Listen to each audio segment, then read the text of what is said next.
Hi అందరికీ ఈరోజు tasty and easy రెసిపీతో మళ్ళీ వచ్చేసింది సుజాత. ఈరోజు పాకం గారెలు ఎలా ప్రిపేర్ చేసుకోవాలో చెప్తాను నా స్టైల్లో. ముందుగా మినప్పప్పు ఒక 3 అవర్స్ నానబెట్టుకోవాలి. తర్వాత గారెల పిండి రుబ్బుకొని ఉప్పు వేసి పక్కన పెట్టుకోవాలి. ఒక గిన్నెలో ఒక గ్లాస్ షుగరు, ఒక గ్లాస్ వాటర్ వేసి హై ఫ్లేమ్లో బాగా మరిగించుకోవాలి.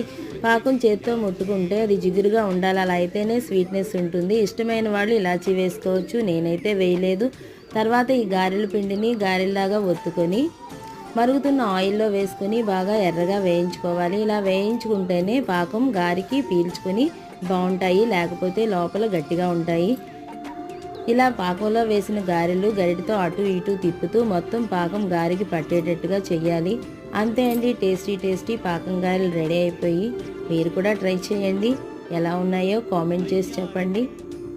ఒక లైక్ కూడా ఇవ్వండి, సబ్స్క్రైబ్ కూడా చేయండి.